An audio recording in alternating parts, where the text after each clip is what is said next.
Pinakamalakas na hari. Credit to the author. 186 hanggang 72.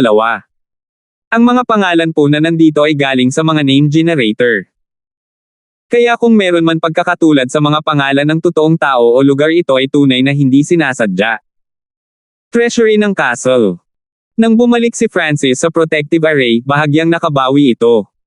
Ang kulay abong itlog ay tahimik at hindi gumagalaw sa loob ng drawer at naglabas ng luma, sinaunang aura. 10,000 taon na ang lumipas, ngunit ang mahiwagang kulay abong itlog na ito ay mayroon pa ring malabong palatandaan ng buhay sa loob. Bigyan mo pa ako ng 5 araw. Huminga ng malalim si Francis, nanlalaki ang kanyang mga mata, tiyak na kukunin niya ang itlog na ito. Ang bawat item sa loob ng kwartong ito ay hindi simple. Ang mga armas na nakaimbak sa loob ay nasa spiritual grade. Ano ang nasa loob ng itlog na ito na buhay pa sa loob ng 10,000 taon? Ang mga palatandaang ito ay nangangahulugan na ang itlog ay malayo sa normal. Pang! Pang! Ginamit ni Francis ang kanyang lightning wind palm ng tuloy-tuloy at tuloy-tuloy na nagpataw ng mga pag-atake sa protective array. Ayon sa kanyang mga kalkulasyon, kailangan niya ng isa pang 5 araw o higit pa para masira ang array dahil medyo nakabawi ito dati. Ang bilis ng pagbawi nito ay magiging mas mabilis kung walang pinsalang gagawin dito sa loob ng ilang panahon. Sa 3 sa Sky Boundary Island, si Francis ang pinaka-relax. Sa sandaling ito, parehong sina Marsden at Balmond ay walang oras para magpahinga. Ang huli ay lumilipad sa paligid ng Sky Boundary Island na may 2 itim na metal na halimaw na humahabol sa kanya mula sa likuran. Ngunit kahit na ang kanyang walang ekspresyon na mukha ay hindi nagpakita ng mga palatandaan ng gulat.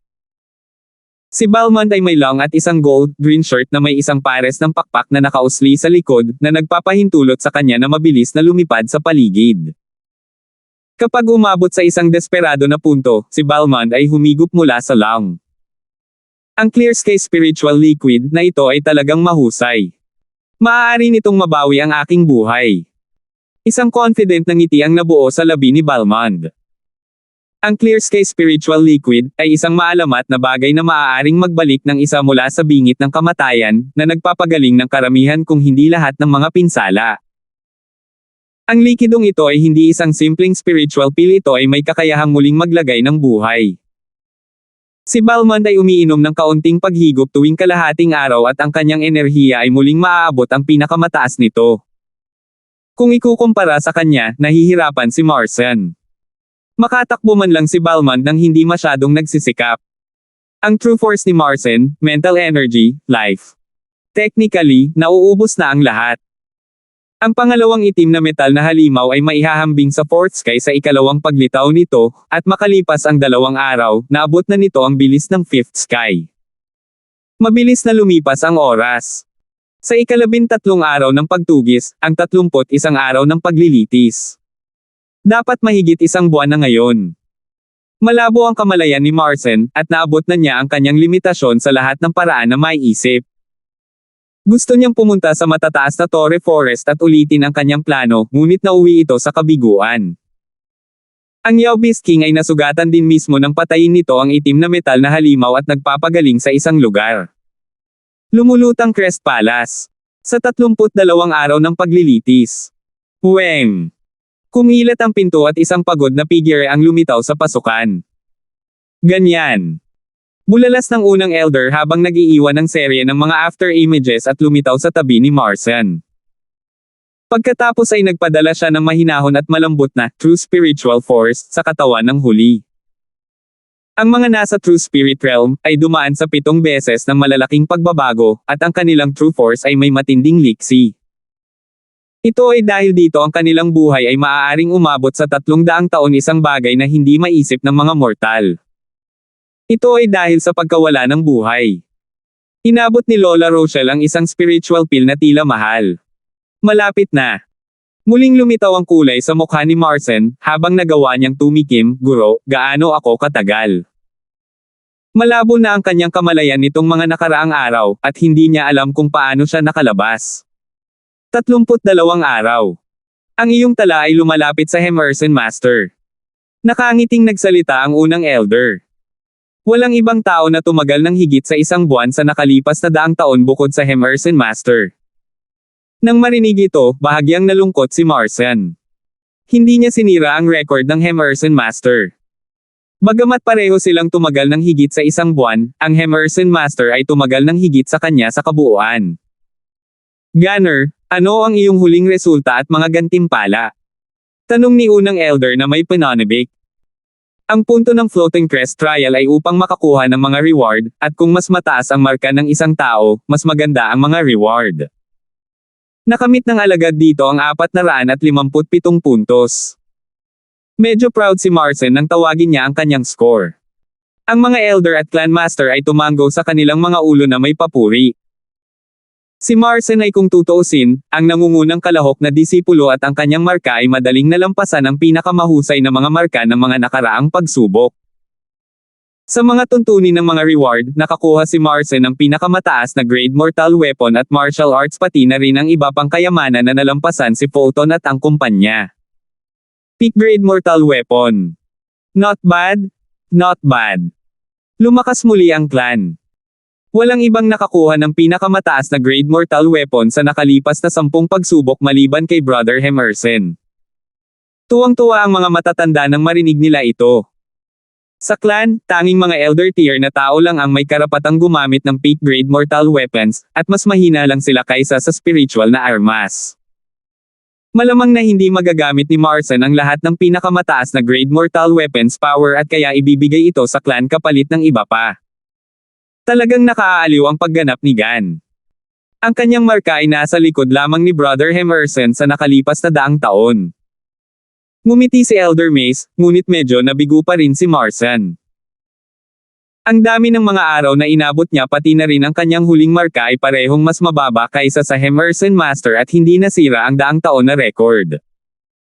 Kung tama ang pagkakaalala ko, mukhang nasa trial pa rin si Kuya Balmond.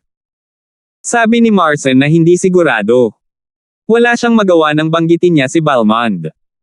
Ang swerte ng super prodigy na ito ay hindi lang maganda kundi nakakabaliw. Sa ikatlong yugto, si Marson ay na-teleport ng diretso sa tabi ng isang beast horde kung saan kailangan niyang lumaban. Sa kabilang banda, si Balmond ay na-teleport sa pasukan ng sinaunang hardin, na sabay-sabay na nagpapataas ng kanyang lakas at nagbigay sa kanya ng mga mahalagang kayamanan, na nagpapahintulot sa kanya na makaligtas sa pagtugis ng 2 itim na halimaw na metal. Kahit si Francis ay walang ganoong swerte. Ang floating crest trial ay isang labanan ng kapangyarihan at swerte. Minsan ang swerte ay mas mahalaga kaysa sa lakas. Oh, kamusta si Balmond? Sinabi ni Emerson Master ng may interes at pag-asa. Walang itinago si Marson at ibinalita sa kanila ang sitwasyon ni Balmond. Matapos nilang marinig ito, nagkatinginan ng 5 nilalang sa True Spirit Realm, hindi nila akalain na ganito kalakas si Balmond. Ang huli ay madaling nagawang pigilan ang 2 itim na halimaw na metal. Si Balmond ay malamang na may malaking swerte sa kanya, o kung hindi ay hindi siya matutugunan ng ganoong mga gantimpala. Siguro ang swerteng ito ay ang pagsikat din ng ating Broken Moon clan. Ang clan master ay may kagalakan sa kanyang mga mata. Mula sa kasalukuyang sitwasyon, tila siguradong matatalo ni Balmond ang marka ng Emerson Master. Binabati kita kay kapatid na Emerson sa pagkuha ng isang napakatalino na disipulo. Si Elder Mace at ang kasama ay pumunta upang purihin si Emerson Master. Sa kasaysayan ng buong kontinente, sinong maalamat na figure ang hindi nagkaroon ng malaking swerte? May kasabihan pa nga, ang mga angkan ay maaaring magkaroon ng mga walang mahusay na talento, ngunit hindi maaaring magkaroon ng mga walang swerte. Ang Scarlet Moon Patriarch na nang ibabaw sa isang panahon ay may katamtamang talento ngunit napakalaking swerte, na nagpapahintulot sa kanya na makapasok sa isa sa 4 na magagandang mana, ang Scarlet Moon Inheritance. Kung ikukumpara sa pinakaluma at mahiwagang 4 na dakilang pamana, ang Floating Crest Trial ay wala. Ito ay tulad ng paghahambing ng liwanag ng isang bituin sa ningning ng kabilugan ng buwan. Mula dito makikita ang kahalagahan ng swerte.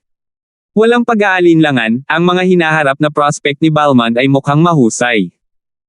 Hindi lamang siya nagkaroon ng malaking swerte, mayroon din siyang mahusay na talento. Teka! May iba pa sa trial bukod kay Balmond.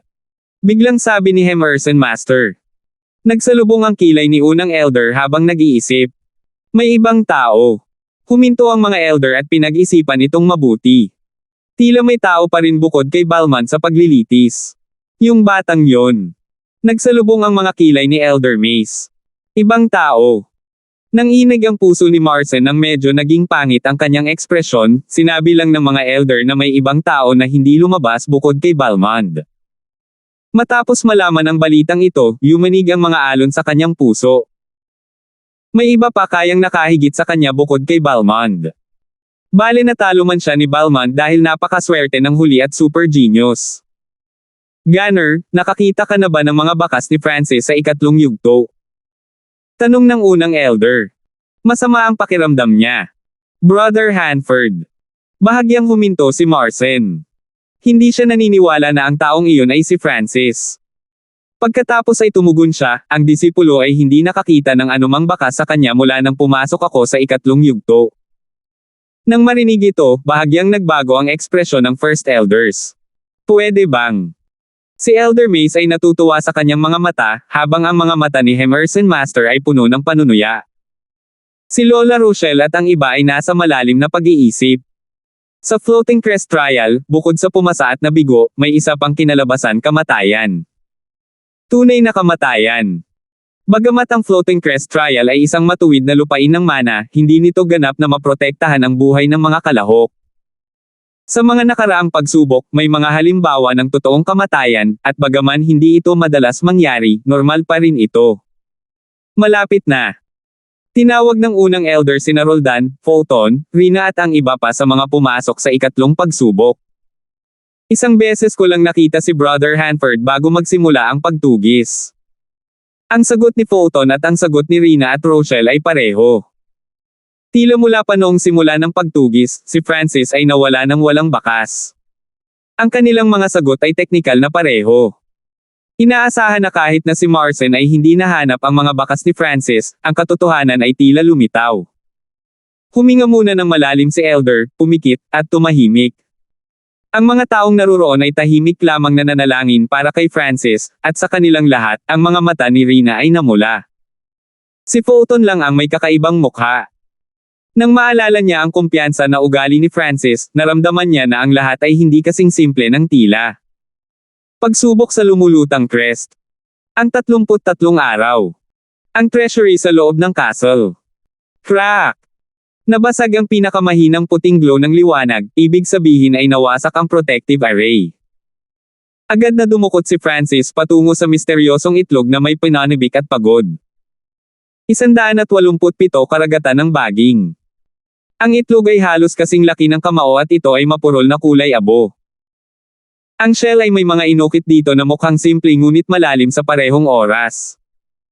Hinawakan ni Francis ang kulay abong itlog at naramdaman niyang isa lang itong bato na walang buhay. Gayunpaman, kung tumahimik siya at titignan ito gamit ang kaliwang mata, para siyang may hawak na pusong tumitibok. Pagkatapos ng pag-inspection dito ng ilang sandali, wala pa ring kaalam-alam si Francis. Una niyang inilagay ang kaunting true force niya, ngunit walang tugon. Napagtanto ni Francis na ang eggshell ay may malakas na panlaban-laban sa true force. Bigla niyang naalala na sa ilang sinaunang talaan, sinabi nito na maaaring gamitin ng isang tao ang kanilang dugo para pumirma sa isang kasunduan. Gayunpaman, ito ay isa lamang alingaw-ngaw, hindi alam ni Francis kung paano ito gagawin. Bahagya siyang huminto. Pagkatapos, kinagat niya ang kanyang daliri at nag-spray ng ilang patak ng kanyang dugo sa shell. Hindi pa rin gumagalaw ang itlog, ngunit naramdaman ni Francis na ang kanyang dugo ay nagpaganda ng mga inukit sa itlog. Sa pagpapahusay ng kanyang paningin ng ilang daang beses, nahuli ni Francis ang mahinang senyales ng pagtugon ng itlog. Ganyan na bakas Ira ang dugo ko. Malinaw na nakikita ni Francis na 1,000 lamang ng kanyang dugo ang nasipsip ng eggshell. Pagkatapos, nagkaroon siya ng isang flash ng insight at nagpas siyang subukan ito gamit ang kanyang bloodline power. Ayon sa Blood Corps Protector, si Francis ay may sinaunang bloodline na naging dahilan upang maging maingat ang mga spawn ng Scarlet Moon Religion. Sa pagkakataong ito, maingat na ibinagsak ni Francis ang isang daloy ng malabong asher na dugo na kasing nipis ng isang tali sa itlog. Pumasok ito ng walang pagtutol. Tuwang-tuwa si Francis. Gayunpaman, sa susunod na sandali, ang kanyang ekspresyon ay kapansin-pansing nagbago. Wuweng. Ang mahinang asyar na dugo sa loob niya ay sinisipsip, ito ay tila pumapasok sa isang napakalalim na butas. Ang kulay abong itlog ay parang bagong panganak na sanggol na kumukuha ng mga sustansya. Sa dalawang maikling paghinga lang, mahigit kalahati ng bloodline power na nasa loob ni Francis ay sinipsip palabas, na nagpapahina sa kanya pagkatapos na mawala ng napakaraming bloodline power. Stop! Stop! Inikat ni Francis ang kanyang kaliwang mata, at umikot ang Asher Abyss sa dimensyon ng kanyang kaliwang mata. Ang kanyang bloodline power ay nagmula sa kanyang kaliwang mata at ito ay kontrolado niya pagkatapos ng lahat. Pilit na pinutol ni Francis ang relasyon sa itlog. Walang kahirap-hirap na umupo si Francis sa lupa na may maputlang mukha. Mababa rin ang kanyang mental energy. Bagamat pinutol na niya ang pagkakatali, mahigit kalahati ng Asher na dugo ay sinipsip pa rin sa kulay abong itlog. Ang mga ukit sa itlog ay may bahid ng dugo na dumadaloy sa kanila, mukhang maganda at masama. Peipei. Peipei. Narinig ni Francis ang isang tibok ng puso na lumabas mula sa kaibuturan ng itlog na parang isang bagong buhay na nilikha. Matapos maghintay ng mahabang panahon, tumigil sa paggalaw ang kulay abong itlog. Ang nagbago lang ay lumakas ang aura ng buhay nito. Umupo si Francis na naka-cross-legged sa lupa at uminom siya ng isang malaking lagok ng spiritual na alak, pati na rin kumain ng ilang kayamanan. Hindi nagtagal ay nilamon siya ng mainit na pakiramdam. Nagbayad siya ng malaking halaga para mabawi ang kanyang kapangyarihan sa bloodline. Mayroon pang 5 araw bago ang kahirapan ng mga pagsubok ay maging mas mahirap. Naramdaman ni Francis na malapit na ang oras. Ayon sa nangyari, ang kahirapan ay tataas ng isa pang antas tuwing 10 araw. Si Francis ay gumugol ng 5 araw sa pagkuha ng itlog, naiwan siya ng 5 araw upang maghanda. Gayunpaman, ang pagbawi ng kanyang kapangyarihan sa bloodline ay mas mabagal kaysa sa trigo na naisip niya. Kahit na nakakain siya ng isang bungkus ng mga kayamanan at ang kanyang true force ay nakaumbok hanggang sa punto na ang kanyang cultivation ay umabot na sa rurok ng third sky, ang pagbawi ng kanyang bloodline power ay mabagal pa rin. Habang nagpapagaling siya, hindi pinansin ni Francis ang singsing sa tabi niya. Naglaho ang mga inukit na dugo sa kulay abong balat ng itlog at lumitaw ang isang maliit na bitek na hindi nakikita ng mata. Sa normal na mga pangyayari, ang mga pagbabagong ito ay hindi makakataka sa mga mata ni Francis. Ngunit ang huli ay nakatuon sa pagbawi ng kanyang bloodline power at hindi sa pagsusuri sa kulay abong itlog. Sa isang kisap mata, 3 araw na ang lumipas. Ang mental energy ni Francis ay umabot na muli sa kanyang peak at ang kanyang bloodline power ay halos nabawi. Mayroon pang 2 araw bago magsimula ang bagong pagtugis. Inilagay ni Francis ang kulay abong itlog sa loob ng kanyang interspatial na bracelet at hindi napansin ang maliliit na bitek sa ibabaw ng kulay abong itlog. Ang pinakamahalagang bagay na dapat gawin ngayon ay ang paghahanda para sa susunod na pagtugis. Makalipas ang 4 na oras. Dumating si Francis sa pinanggalingan ng Dragon Snake Ice River, ang nagyayelong lawa. Ang hangin na malapit sa nagyayelong lawa ay parang nanlalamig na kutsilyo. Dumating si Francis sa oras na ito upang tingnan kung kakayanin o hindi ng nagyayelong lawa ang isa pang itim na metal na halimaw. Pagkaraan ng ilang sandali, umiling si Francis, ang resulta ay pareho sa huling pagkakataon. Ang lugar kung saan naroon ang misteryosong asul na kristal na luha ay inookupahan ng unang 2 itim na halimaw na metal. Kung gagamitin niya muli ang teardrop, aabot ang temperatura sa punto kung saan kahit na ang mga nasa ika-4 at ika-5 sky ng Ascended Realm ay mahihirapang pigilan. Ang parehong plano ay hindi magagamit. Kailangan kong mag-isip ng ibang plano. Bulong ni Francis. Hindi nagtagal ay naalala niya ang Yao Beast King sa matataas na Tower Forest. Ang Yao Beast King sa matataas na Tower Forest ay dapat na kayang labanan ang itim na metal na halimaw, at sa aking mga ice arrow, maaari nating patayin ang halimaw, ngunit ito ay mapanganib. Pumasok si Francis sa kagubatan, ngunit pagkatapos ng ilang oras na paghahanap, hindi pa rin niya mahanap ang Yao Beast King.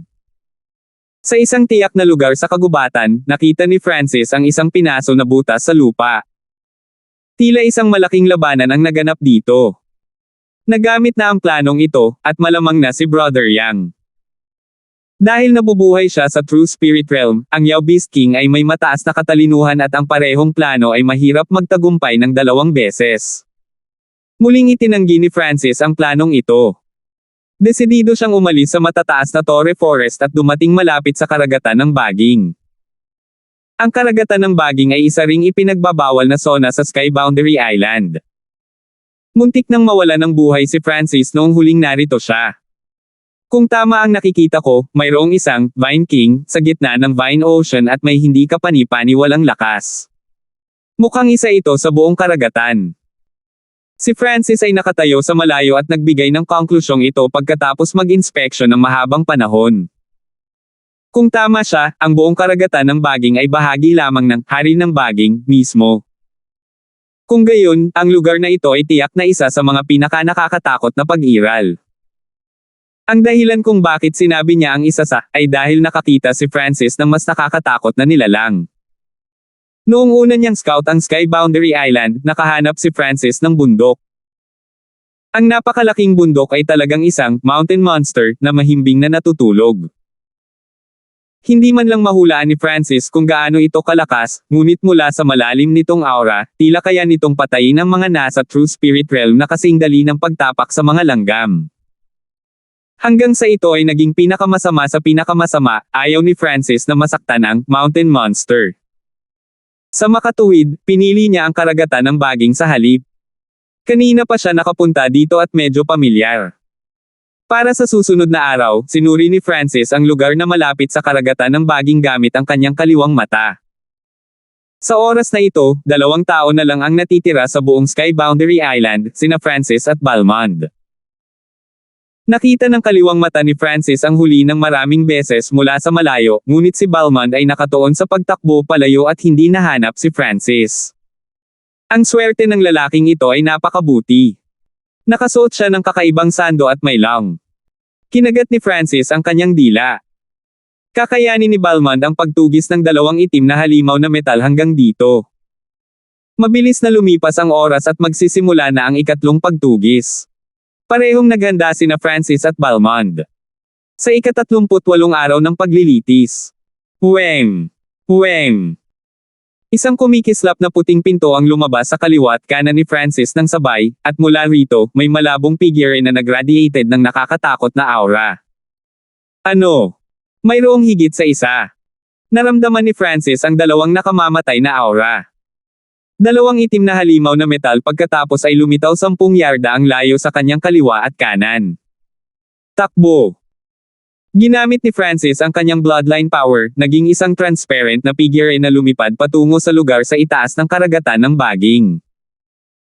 Ang plano ng labanan ay libu-libong beses nang ginaya sa isipan ni Francis para tanggapin ang anumang pagbabago. Ang pagkakaiba lang ay mayroong 2 itim na metal na halimaw sa halip na isa sa pagkakataong ito. So. 2 itim na metal na halimaw ang nagpakpak ng kanilang mga pakpak at nagpinsuratak patungo kay Francis. Ang asher na buhok ni Francis ay lumipad sa hangin habang sinisiyasat niya ang karagatang puno ng ubas sa ibaba. Ang kanyang figure ay naging isang isda na lumalangoy sa mga gaps at paminsan-minsan ay ginagamit ang kanyang bloodline power at ginagamit ang kanyang burning wind stance upang sirain ang bahagi ng mga baging upang lumikha ng isang landas para sa kanya. Noong sinusuri ni Francis ang Sky Boundary Island noon, napagtanto niya na ang mga baging na ito ay medyo lumalaban sa kanyang lightning wind palm. Ang burning wind stance, ang makakalaban sa mga baging na ito. Ginamit ni Francis ang kanyang ilusyon na kakayahan sa paggalaw ng isda ng husto at, gamit ang kanyang kaliwang mata upang i-scan ang paligid, ay nakakuha ng relatibong kaligtasan. Gayunpaman, ang 2 itim na metal na halimaw na humahabol sa kanya ay malalaki at hindi kasing liksi o kasing bilis ni Francis. Ang 2 itim na metal na halimaw ay binalot ng walang limitasyong mga baging, ngunit dahil sila ay nasa True Spirit Realm, ang kanilang mga pag-atake ay agad na nabasag sa daan-daan at libu-libong baging. Hindi inaasahan ni Francis na ang mga normal na baging ang humawak sa mga halimaw sa True Spirit Realm. Ang kanyang layunin ay upang akitin ang mga itim na halimaw na metal sa gitna at ang plano ay nagpapatuloy ng mabilis. Ang itim na metal na halimaw ay nahulog sa gitnang bahagi ng karagatan ng baging. Beng so. Inilabas ni Francis ang kanyang luho-hawbaw at nagpaputok ng 3 o 4 na ice arrow malapit sa paligid ng 2 halimaw. Ang mga itim na metal na halimaw ay hindi napinsala ng mga arrow ng yelo, ngunit naging sanhi ito ng bahagyang paninigas ng kanilang mga katawan sa kritikal na punto. Bang! Pa! Mula sa gitna ng karagatan ng puno ng ubas ay dumating ang mga sipol at 10-10 madilim na berdeng baging ang kapal ng isang balde na humahampas sa hangin. Woo! Naramdaman ni Francis na ang buong karagatan ng ubas ay isang buhay na nilalang. Bawat isa sa 10 baging ay may kapangyarihang maihahambing sa True Spirit Realm. Sa kabutihang palad, naplano na niya ang kanyang pag-urong ng maaga, at sa totoo lang, ang mga pag-atake ng Vine Kings ay nakatuon lamang sa mga halimaw na itim na metal na nagbabanta sa kanya. Nang umatras si Francis ng kalahating milya ang layo, ang 2 itim na metal na halimaw ay nilamon sa dagat ng karagatan ng baging at hindi na makita. Hu! Nagpakawala si Francis ng mahaba at nakakagaan na hininga. Gayunpaman, bago pa man siya makahinga ay naramdaman niyang may bomb alot sa kanyang kaliwang palso. Ano ito? Napatalon si Francis sa takot habang tumutulo ang malamig na pawis sa kanyang noo. Pagtingin, ang paggalaw ay tila nagmula sa loob ng kanyang interspatial na pulsares. 188. Ang atensyon ni Francis ay naakit ng interspatial na pulsares. Ang interspatial bracelet ay humigit kumulang 1 metro kubiko ang laki at mayroong isang grupo ng mga samsam ng digmaan na nakuha ni Francis sa loob. Dito nagmula ang kilusan. Pinagsama-sama ang kanyang kamalayan sa loob, na pagtanto ni Francis na ang mga kayamanan ay bahagyang nanginginig at kalahati ng isang prutas ay nakagat. Ang salarin ay isang maliit, mabalahibong kulay abo na pusa na tila kakapanganak pa lang halos kasing laki ng palad. Mayroon itong pares ng kumikinang na itim na mata na umiikot sa paligid. Ang pasang mahilig sa pagkain ay tila naramdaman ang pag-iral ni Francis at naniga sa kalagitnaan ng pagkain. Huminto muna si Francis at pagkatapos ay napagtanto na ang bilang ng mga kayamanan ay nabawasan ng kalahati. Saan nanggaling itong magnanakaw na pusa na kumain ng kalahati ng aking mga kayamanan? Si Francis ay labis na nagalit. Ang mga mahalagang kayamanang ito ay hinampas niya mula sa mga pagsubok at ngayon ay nabawasan na ito ng kalahati. Maging si Francis, na karaniwang kalmado, ay nakaramdam ng singaw mula sa kanyang ulo. Gulo! Ang maliit na kulay abo na pusa ay may ekspresyon ng paghamak.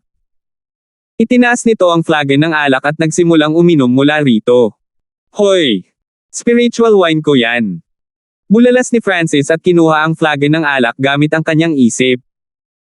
Gayunpaman, ang kulay abong pusa ay kumapit sa flagon at lumabas din mula sa interspatial na pulsares.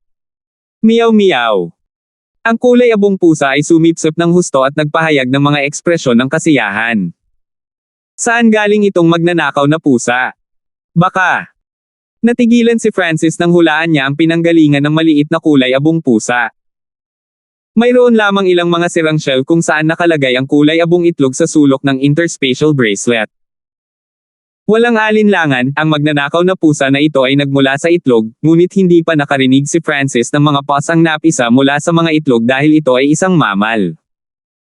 Ang mas hindi kapanipaniwala ay ang magnanakaw na pusa ay may mataas na katalinuhan sa ikalawang pagsilang nito.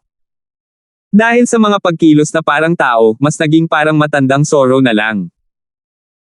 Isa pa, walang nangyari sa maliit na pas ang magnanakaw bukod sa medyo lumaki ang tiyan nito kahit na sabay-sabay itong kumain ng napakaraming kayamanan. Gulo! Habang si Francis ay nawala sa pag-iisip, ang natitirang alak ay nainom na ng maliit na pusa. Anong klaseng halimaw ito? Lihim na kinagat ni Francis ang kanyang dila. Kahit na ang isang tao sa 7th sky of the Ascended Realm ay malamang nasasabog pagkatapos kumain ng napakaraming item ng sabay-sabay, ngunit ang pasang ito ay dumighay lamang bago tumingin kay Francis para sa higit pa. Hindi ba dapat bigyan mo ako ng paliwanag sa sobrang pagkain? Pinuntahan ni Francis ang maliit na tainga ng pasang magnanakaw at nagpasyang turuan ito ng leksyon. Meow. Ang magnanakaw na pusa ay kumidlat at umiwas sa galaw ni Francis. Nagulat si Francis kahit na ito ay isang casual na grab lamang noon, kahit na ang mga cultivator sa Fort Sky ay hindi ito makakaiwas sa ganoong kalayuan. Ang maliit na pasang magnanakaw ay hindi lamang madaling umiwas, nagsiwalat din ito ng ekspresyon ng panunuya. Pinagtatawanan ng maliit na pusa. Hindi nakaimik si Francis at lalong naging curious kung saan nanggaling ang pasang ito. Wala pa siyang narinig na mga hayop na may ganoong katalinuhan sa pagsilang at nakakain ng mga kayamanan tulad ng merienda. Seng! Bahagyang tumalo ng maliit na pasang magnanakaw sa braso ni Francis at inilagay ang paa nito patungo sa kanyang interspatial na pulse areas. Hindi nagtagal ay natanto ni Francis kung ano ang gusto nito. Sure! Ang maliit na pasang magnanakaw ay kumuha ng isang espiritual na prutas at sinimulang kainin ito ng may kagalakan. Ito ay posible. Si Francis ay sobrang hindi makapagsalita. Ang kanyang sariling mga gamit mula sa kanyang sariling interspatial na pulse areas ay ninakaw ng magnanakaw na pasang ito. Muli na lang niya itong sasaluhin, ngunit tumalikod ang maliit na pusa at lumapag ng ilang yarda ang layo na may hitsura ng panghahamak habang kumakain ng prutas. How dare it look at me in disdain while eating my food? Nakaramdam ng apoy si Francis sa kanyang puso, ngunit hindi siya gumawa ng anumang padalos-dalos na paggalaw at hindi nagtagal ay kumalma.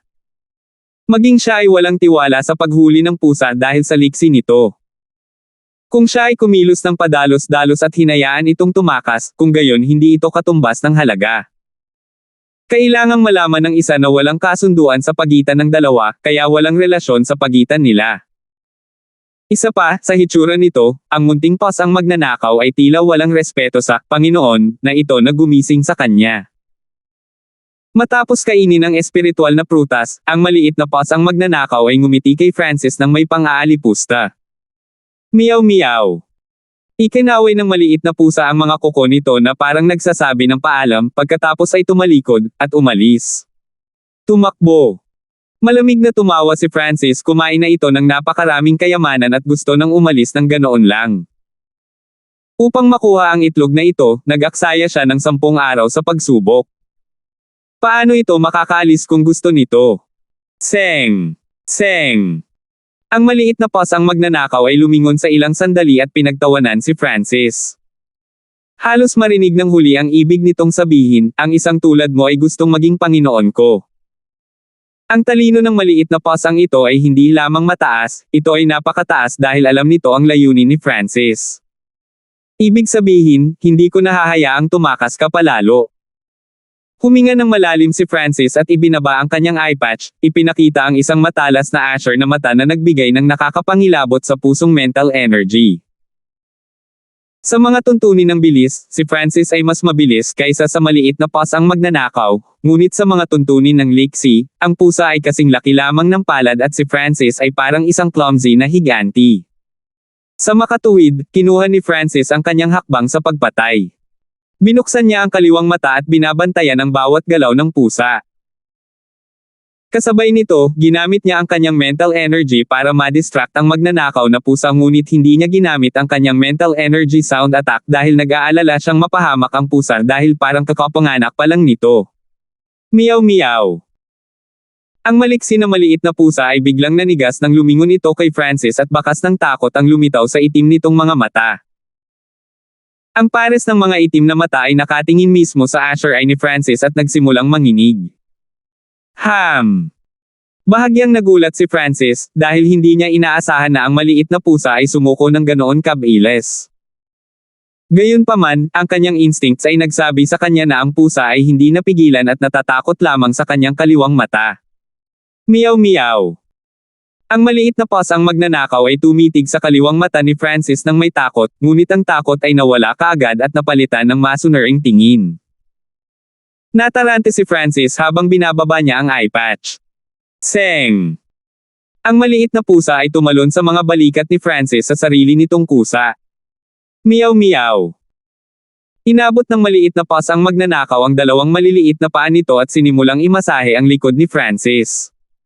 Ang saloobin ay 180 degrees mula sa dati. Anong FK? Namilog ang mata ni Francis, ang katalinuhan ng pasang ito ay mas mataas pa kaysa kay Yao Beast King. Para itong matandang Zorro. Munting pasang magnanakaw. Kung kakainin mo muli ang aking mga kayamanan, ipagluluto kita. Hinawakan ni Francis ang pusa sa tainga at nagbabala. Meow meow. Ang pusa ay tumango ng maraming beses at palihim na nangako na hindi na ito mauulit. Wala itong sinabi, ngunit naiintindihan ni Francis ang mga kilos nito. Maniniwala ako sa iyo kung gayon. Bumitiw si Francis at tumakbo ang maliit na pusa sa kanyang braso at umupo sa kanyang balikat na parang isang alagang hayop na may magandang asal. Meow meow. Ang maliit na pasang magnanakaw ay biglang tumuro sa isang tiyak na direksyon at sumayaw. Ham! Nakita ni Francis ang isang walang ekspresyon na kabataan na nakasuot ng ginto, berdeng kamisete at isang lang na lumilipad. Balmond. Natagpuan ni Francis na ang mukha ng huli ay mapatla at gulat na gulat. Sa likod ni Balmond ay may apat na itim na metal na halimaw na nagmula sa iba't ibang anggulo, sinusubukang palibutan siya. Junior Brother Francis. Nakita ni Balmond si Francis sa kalagitnaan ng hangin at tumakbo papunta sa kanya. Ang apat na itim na halimaw na metal ay agad na sumunod sa likuran, ang kanilang mga aura ay tumatak sa hangin na may nakasusuklam na presyon. Brother Balmond, hello. Si Francis ay hindi nag-alala dahil alam niyang sinalakay lamang ng mga halimaw ang taong may kani-kanyang token. Meow meow. Ang maliit na magnanakaw na pusa sa balikat ni Francis ay nagwagayway ng mga paa nito at pinalihis ang mga aura ng mga itim na metal na halimaw. Lalo nitong ikinagulat si Francis ang mga halimaw na ito ay nasa True Spirit Realm at ang pusa ay kalmado rin gaya niya. Brother Hanford, bakit hindi ka hinahabol? Napabuntong hininga si Balmond habang gulat na nakatingin sa pusa at tao sa kanyang harapan. Nag-aalangan si Francis kung sasabihin o hindi kay Balmond ang plano, ngunit bago pa siya makapagsalita ng anuman. Meow meow. Ikinaway ng maliit na pasang magnanakaw ang mga paa nito patungo sa gitna ng karagatan ng baging. Ang traidor na pasang ito. How dare you? Lumitaw ang mga itim na linya sa ulo ni Francis habang hawak niya ang pusa sa mga tenga nito. Haha, salamat Brother Hanford. Ang cute talaga ng pasang ito. Tumawa si Balmond at tinungo ang gitna ng karagatan ng baging. Sa kanyang katalinuhan, hindi mahirap para sa kanya na maunawaan ang ginawa ni Francis. So. Agad na tinungo ng apat na itim na metal na halimaw si Balmond. Nang si Francis ay tuturuan na ng leksyon ang maliit na pusa, may nangyaring hindi inaasahan. Woo!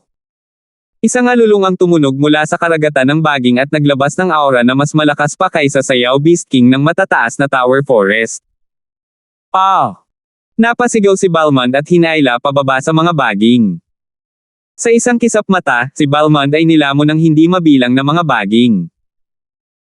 Ang eksenang ito ay ikinagulat ni Francis, ang buong karagatan ng ubas ay bahagi lamang ng Vine King, ngunit ito ay masyadong nakakahiya sa pag-atake kanina, kaya bakit ito umatake sa Balmond sa pagkakataong ito?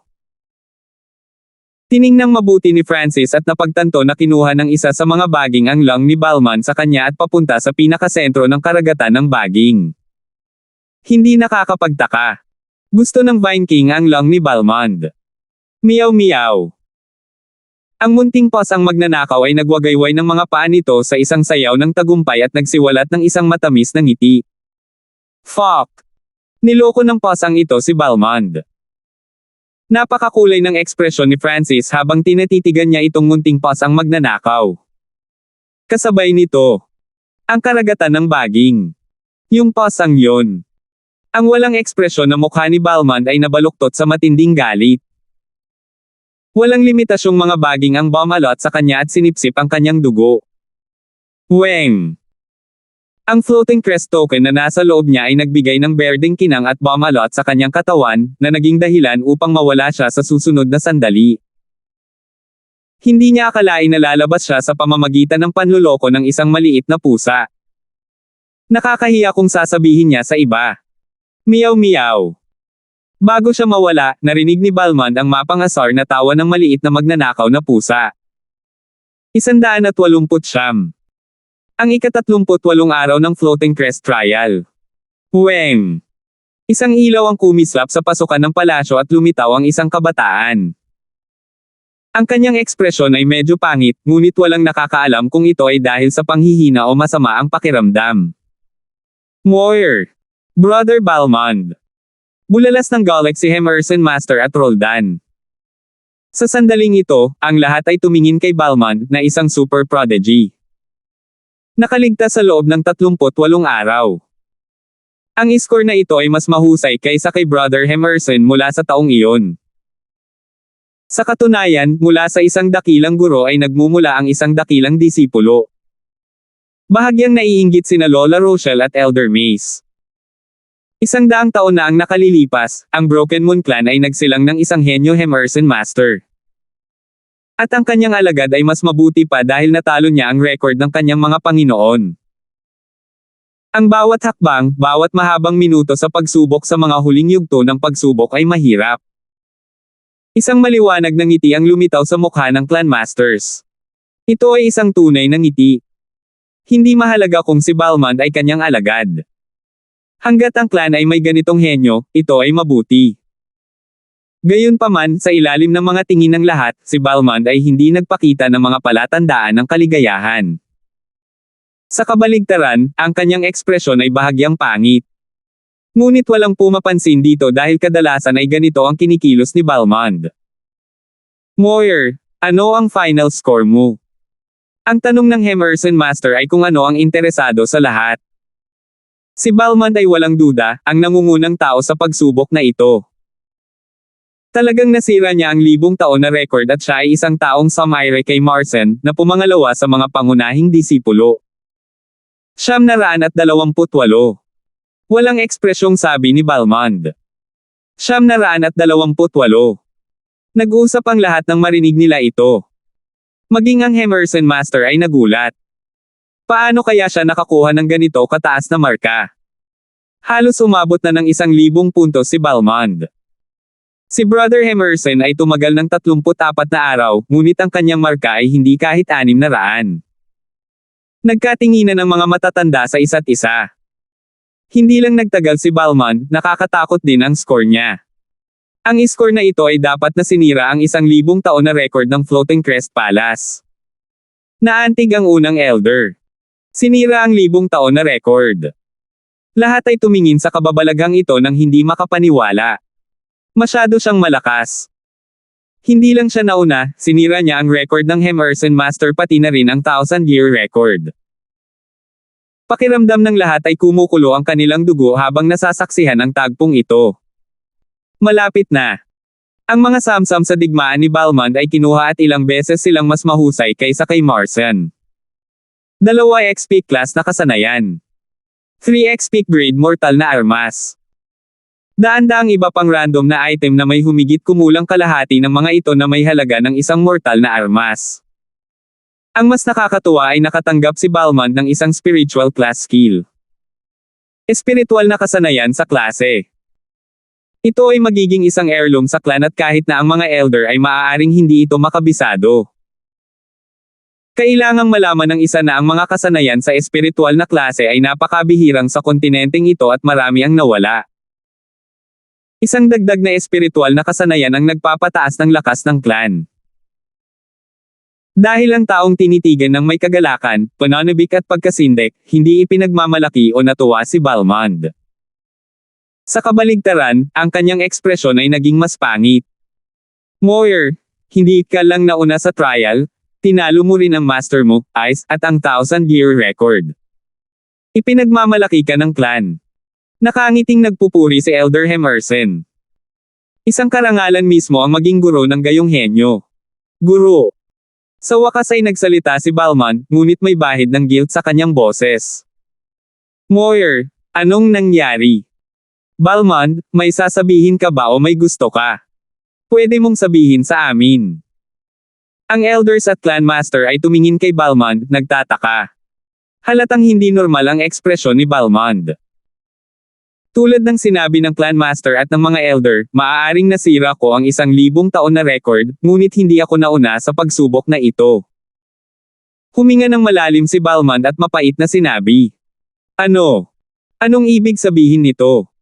Hindi alam ng lahat kung ano ang ibig sabihin nito ni Balmond. Nasira na niya ang 1,000-year record, kaya paanong hindi siya mauna? Ang unang elder ay nag-isip ng malalim. Bigla niyang sinulyapan ang pasukan ng Floating Crest Palace at bahagyang nagbago ang kanyang ekspresyon, teka. Hindi pa tapos ang Floating Crest Trial. Ang iba pang mga elder at clan master ay tumingin lahat sa Floating Crest Palace. Sa katunayan, hindi pa nagsasara ang Floating Crest Palace, ibig sabihin ay hindi pa natapos ang trial. Ayon sa nakaraang karanasan, kapag natapos ang paglilitis ay magsasara ang Floating Crest Palace. Ano ang ibig sabihin nito? Natahimik ang lahat at naalala ang mga ekspresyon ni Balmond at ang kanyang mga kilos pagkatapos niyang lumabas, nagsimulang lumitaw ang katotohanan. Gayunpaman, hindi sila naniwala sa katotohanan na ito. May ibang tao. Ang isang taong hindi pinansin ay naging sentro ng atensyon ng lahat. Si Brother Hanford lang ang meron. Imposible yan. Hindi makapaniwala sina Marcen, Roldan at ang iba pang mga disipulo. Ito ay lalo na para kay Marcen, hindi niya ito matatanggap. Ang isang alagad na may mababang gradong espiritual na katawan, na isang tao na halos pinakahuli sa mga kalahok, ay tinalo ang record ng 1,000 taon. Nagkagulo ang lahat, hindi makapaniwala sa resultang ito. Tahimik. Ang malalim na boses ng First Elders ay nagpatahimik sa lahat. Nagkatinginan ang lahat ng matanda. Sina Elder Mace at Emerson Master ay may malabong ekspresyon. Moyer, anong nangyari? Tanong ni Emerson Master sa mababang tono. Napagtanto ng lahat ng elder na ang kasalukuyang sitwasyon ay higit na lumampas sa kanilang inaasahan at kontrol. Tila mula sa simula ng paglilitis, mayroong isang hindi nakikitang puwersa na nagtulak sa pagsubok na ito pasulong. Iba't ibang uri ng mga kakaibang kaganapan ang nangyari at ito ay sumisimbolo na ang pagsubok na ito ay iba sa iba. Si Hubert at dalawang iba pa ay lumabas sa unang yugto, habang walang nasugatan o napilitang lumabas sa ikalawang yugto. Tulad ng para sa ikatlong yugto, ang mga resulta ay mas mahusay kaysa sa inaasahan. At sa pagkakataong ito, nasira ni Balmond ang 1,000-year record at muling binago ang sitwasyon. Pero hindi pa rin nauna si Balmond. Sa kabuuan, ang pagsubok na ito ay masyadong kakaiba. Sa sandaling ito, ang mga tingin ng lahat ay nakatuon kay Balmond. Siya lang siguro ang nakakaalam ng totoo. Bago ako lumabas, nakita ko si Brother Zhao.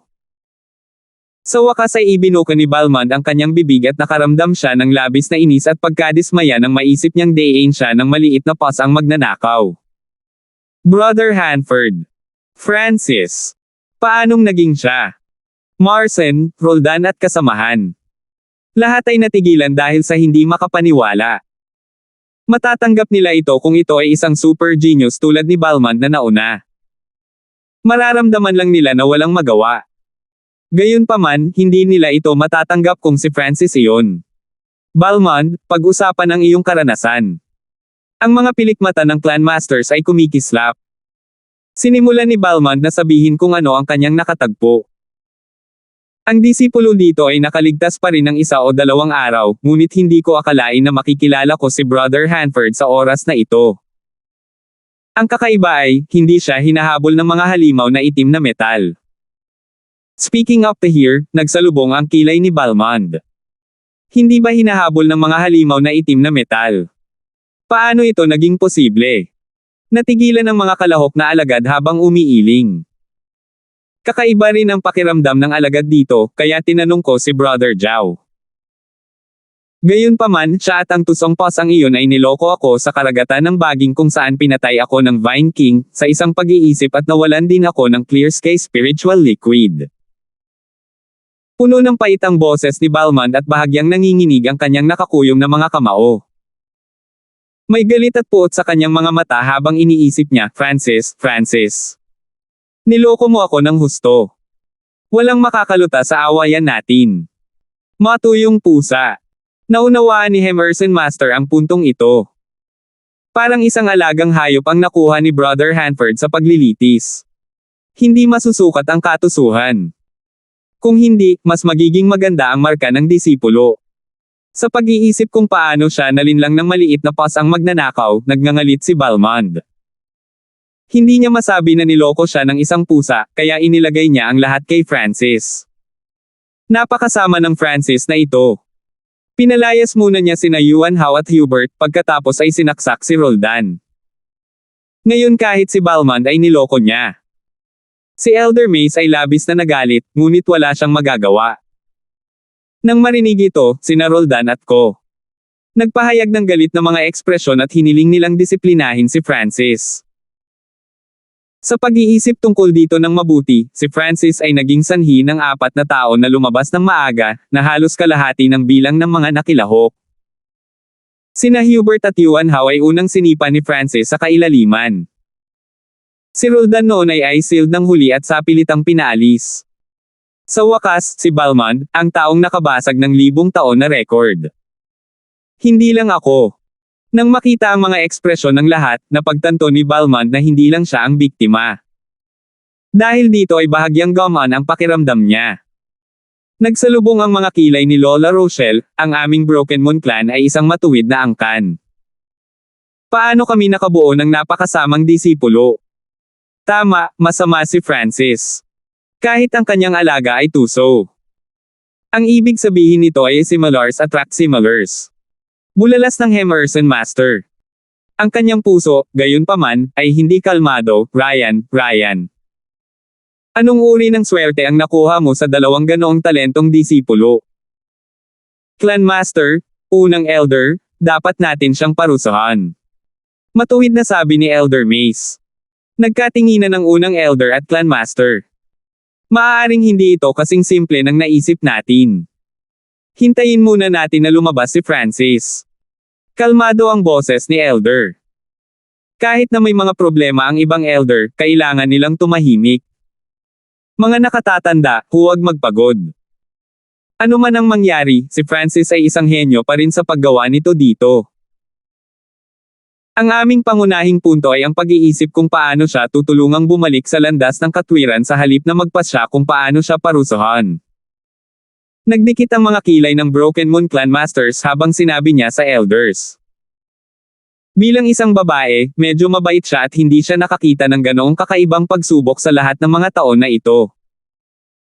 Ang mga salita ng Clan Master ay may katwiran sa kanila, ngunit hihintayin muna natin na lumabas muna ang batang iyon. Medyo kumalma ang ekspresyon ni Lola Rochelle. Kahit na ang mga nasa True Spirit Realm ay hindi makakapasok sa loob ng Floating Crest Palace, kaya kahit gaano pa kaapura ang mga elder na ito, maghintay lang sila. Ang Clan Master at unang elder ay parehong naghihintay kung aling resulta ang makukuha ng pinakamasama at baluktot na disipulo sa lahat ng panahon.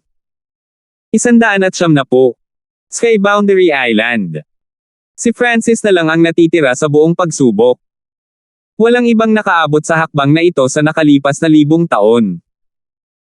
Matapos suriin ang karagatan ng uba sa mahabang panahon, kinumpirma ni Francis na si Balmond ay sapilitang pinaalis. Napabuntong hininga siya sa kanyang puso. Si Balmond ay isang kalaban na may malaking kapalaran at kapangyarihan, ngunit siya ay lumabas dahil dito. Ang salarin ay umiikot sa paligid ng may katusuhan sa mga mata nito. Okay, ngayon maging masunurin. Napatingin si Francis sa maliit na pas ang magnanakaw. Nai-imagine na niya na sinasabi ni Balmond ang tungkol sa kanya sa mga elder.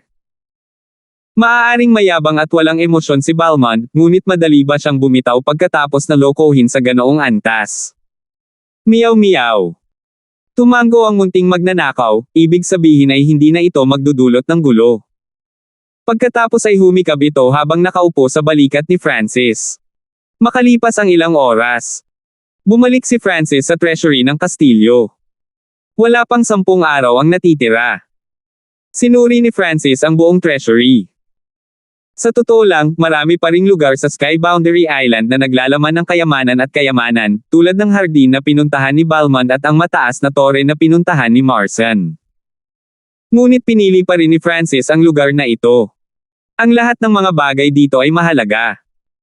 Ang panganib ay mababa na may garantisadong mga resulta. Miyaw-miyaw. Ang mga itim na mata ng maliit na magnanakaw na pusa ay kumikinang habang tumatakbo ito sa paligid ng kaban. Malapit na. Kinumpirma ni Francis ang kanyang bagong target. Ito ay isang kakaiba, normal na hitsura na piraso ng jade, ngunit ang kanyang kaliwang mata ay nakadarama ng kapangyarihan sa loob ng jade na nagpaginhawa sa kanya. Meow meow. Ikinaway ng maliit na paws ang magnanakaw ang mga paa nito patungo sa isang lumang barya at sinenyasan si Francis na tumulong. Ngumisi si Francis, ang lumang barya na iyon ay tila isang purong antigo. Bagamat tila espesyal ang mga materyales nito, wala itong ibang katangian. Meow meow. Bahagyang nadismaya ang maliit na pusa habang muli itong kumaway sa barya na sumisimbolo sa kahalagahan nito. Tigilan mo na ako sa gulo. Hindi nag-abalang pakinggan ito ni Francis at sinimulan niyang salakayin ang hanay na may hawak na jade sa loob gamit ang kanyang lightning wind palm. Ang munting paws ang magnanakaw ay nabigo, nagalit ngunit walang magawa. Halatang hindi makikinig sa kanya ang may-ari nito. Meow meow. Tumalo ng maliit na pusa sa harap ng hanay na may barya sa loob. Paw! Paw! Ang maliit na paws ang magnanakaw ay nagwagayway ng kanyang mga paa at nagsimulang salakayin ang hanay ng tuloy-tuloy. Sa makatuwid, isang pusa at isang tao ang sumalakay sa kani-kanilang mga target ayon sa pagkakabanggit. Kung magtutulungan ang dalawa, mas efficient, pero walang signs ng collaboration ang dalawa. Sa isang kisap mata, 6 hanggang 7 araw ang lumipas. Crack! Nagpakita si Francis ng isang matagumpay na ngiti habang sinisira niya ang hanay. Ang maliit na magnanakaw na pusa sa malapit ay nakalusot lamang sa 60% ng hanay nito. Ngunit kahit noon pa man, nagulat si Francis. Ang isa ay kailangang magkaroon ng pinsala na lumampas sa fourth sky o kung hindi ang pagbawi ng mga array ay lalampas sa pinsala. Siniyasat ni Francis ang jade sa kanyang kamay. Parang hindi naman espesyal, pero nang aipatong niya ang kanyang kamay sa ibabaw, isang mapayapang aura ang kumalat sa kanyang katawan, na parang naliligo. Hindi alam, ang pagod ni Francis pati na rin ang kanyang mga sugat ay nagsimulang gumaling. Ang jade na ito ay may kapangyarihang magpagaling. Bulalas ni Francis. Ang maliit na paws ang magnanakaw sa malapit gayunpaman, ay nagpahayag ng paghamak. 2 hanggang 3 araw na lang ang natitira bago magsimula ang susunod na round ng pagtugis. Napabuntong hininga si Francis at nagpasya siyang tulungan ang pusa. Ang kasaysayan ng huli ay mahiwaga at tila may napakaraming kaalaman. Maaaring hindi simple ang mga item na gusto nito. Pang! Pa! Pang! Inatake ng isang pusa at isang tao ang hanay na may hawak ng sinaunang barya. Makalipas ang 2 araw. Sa isang crack, nasira ang array. Ilipat ito.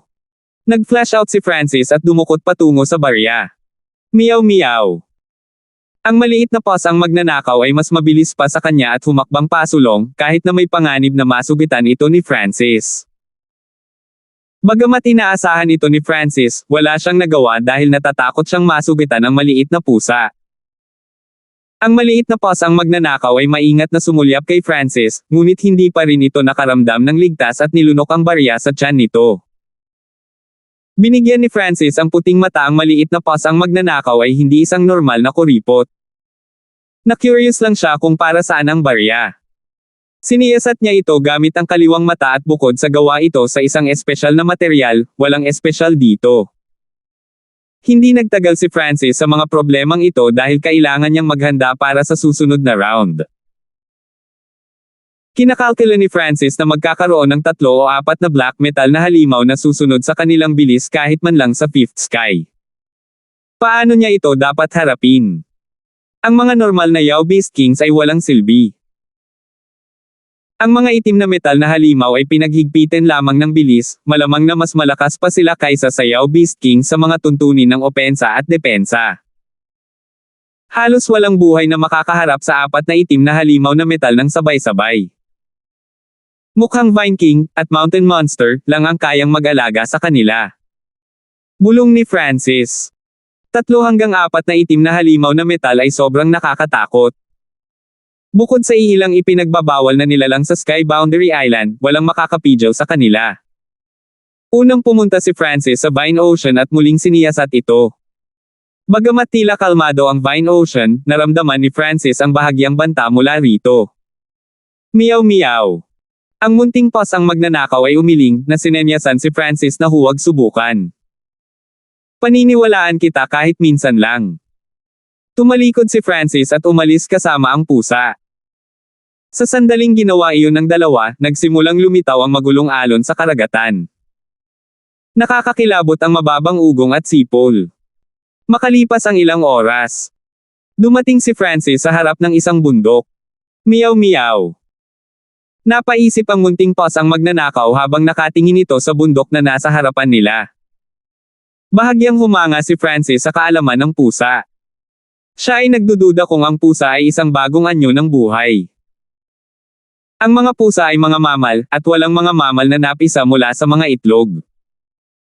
Kahit na ang pusa ay kakapanganak pa lang, walang paraan na magkaroon ito ng ganoong kaalaman. Mabilis na lumipas ang oras. Magsisimula na ang ikatlong round ng pagtugis. Biglang, 4 na pamilyar na pressure ang lumitaw mula sa kanyang paligid.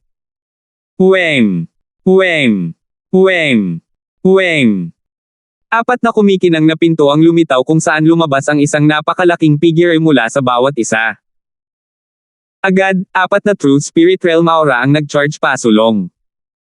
Ito ay sapat na upang pilitin ang isang normal na magsasaka sa Ascended Realm na umubo ng dugo. Pina-circulate ni Francis ang kanyang bloodline power to the max at inihanda din ang kanyang Yin Shadow Cloak. Ang 4 na itim na metal na halimaw ay lahat ay may bilis na maihahambing sa 5th sky ng Ascended Realm habang sila ay tumalon patungo kay Francis at inatake siya.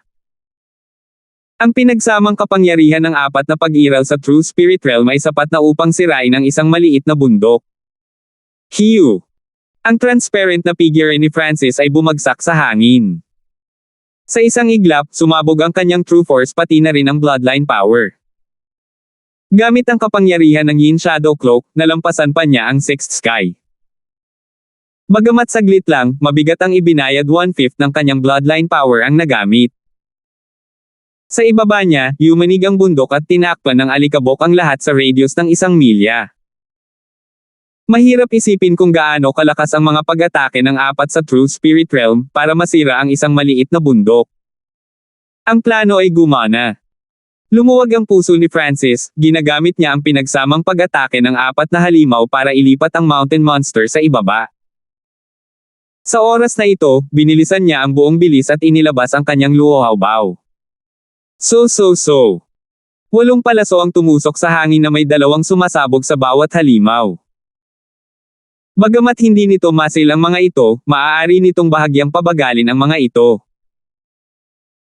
Sa oras na ito, si Francis ay nasa 100 metro sa himpapawid habang sinusulyapan niya ang lugar na nababalot ng alikabok sa ibaba. Woo!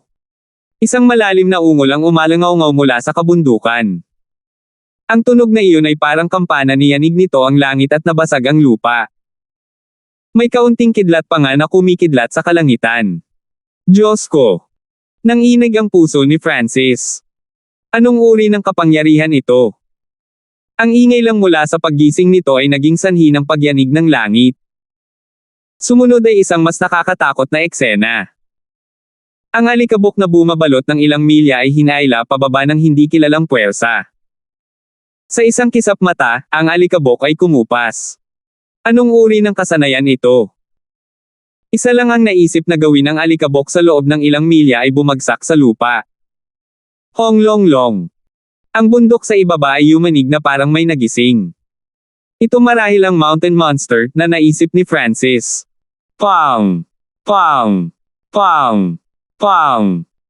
Ang 4 na itim na halimaw na metal ay nahulog sa lupa at hindi na sila gumalaw pa. Ano? Kahit ang mga nasa True Spirit Realm ay walang magawa. Huminga ng malamig si Francis. Crack! Crack! Nabasag ang katawan ng 4 na itim na halimaw na metal. Ginamit ni Francis ang lahat ng kanyang kapangyarihan at nagpatuloy sa pag-akyat sa kalangitan. Meow meow.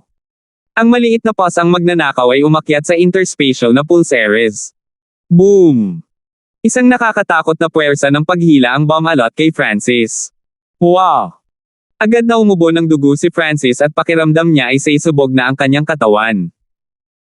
Maaari niyang isipin na ang kanyang pagtatapos ay magiging katulad ng mga itim na metal na halimaw. Bagamat napakalayo niya sa Mountain Monster at 10% na lang ng kapangyarihan ang natitira, walang hindi niya magawa. Sa desperado na sitwasyong ito, pinaikot ni Francis ang lahat ng bagay sa kanyang katawan ng husto. True Force, Bloodline Power at ang Azure Light sa ulo niya. Gayunpaman, sa ilalim ng ganap na lakas, walang makakapigil dito. Biglaan. Tila nakakuha ng kaunting liwanag si Francis. Gaano man katalino o tuso ang isa, ang paggamit nito ay limitado bago ang ganap na kapangyarihan. Weng! Ang floating crest token sa loob niya ay biglang gumalaw at isang transparent na berdeng glow ang bumalot kay Francis. Shua! Ang huling kalahok ay nawala sa Sky Boundary Island.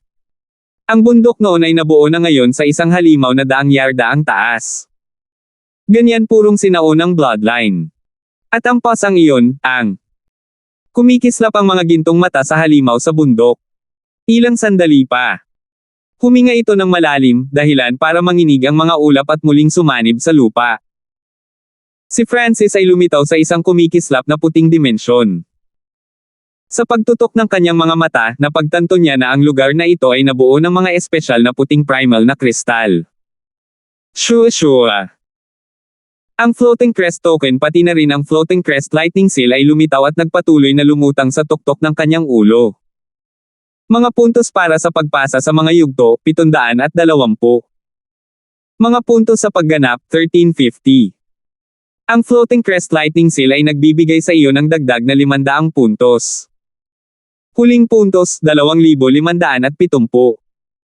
Participant, lumampas na sa 1,000 ang score mo at matatanggap mo ang pinakamataas na treatment mula sa Floating Crest Palace.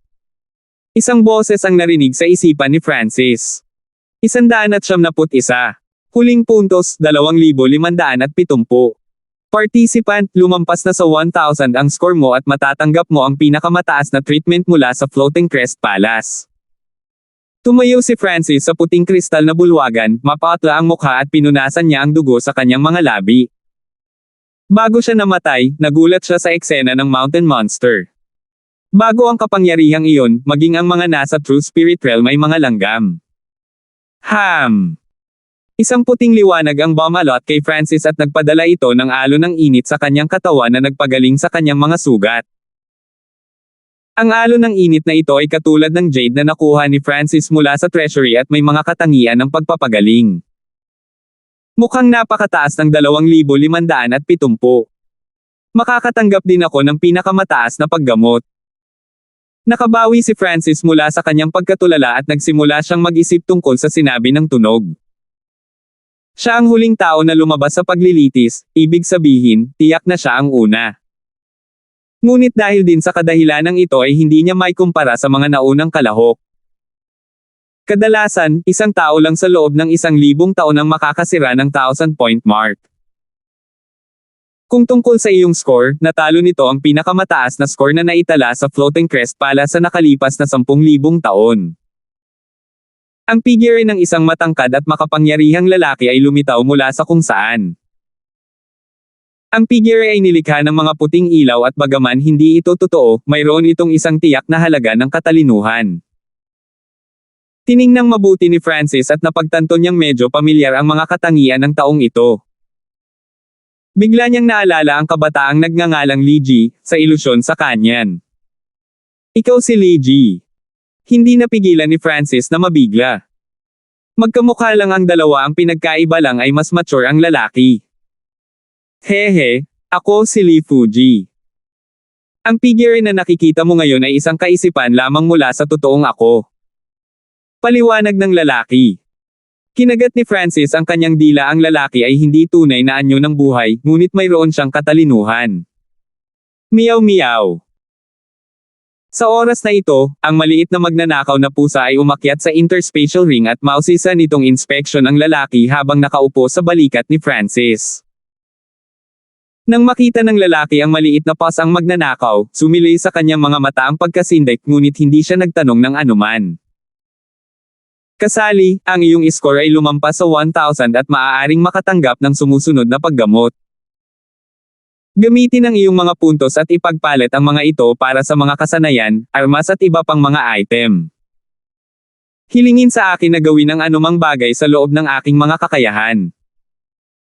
Siyempre, babayaran ka nito ng katumbas na halaga ng mga puntos. Bigyan ka ng isang simpleng mana ng libre. Sabi ng kumikinang na lalaki. 3 paggamot sa kabuuan. Nahulog sa malalim na pag-iisip si Francis. Ayon sa kanyang nalalaman tungkol sa Floating Crest Trial, ang mga normal na kalahok ay nakatanggap lamang ng unang paggamot.